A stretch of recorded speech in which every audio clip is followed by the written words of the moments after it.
Tai sveiki visi. Šiandien išpakuosim Vilo Atmos piko siurblį. Pažiūrėsim, kas eina jo tiekimo komplektacija. Turim gražią subtilę dėžutę, nedidelę, kur yra kompaktiškai įpakuotas siurblys. Viduje yra instrukcija, tame tarpe ir lietuvių kalba. Pats siurblys betarpiškai ir Vilo konektor jungtis siurblio pajungimui prie elektros tinklo. Čia labai paprasta, greita pajungti elektros maitinimą prie siurblio.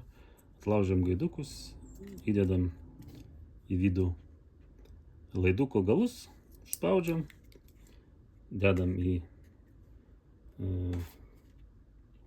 Vilo konektor korpusą ir jungiam prie siurblio.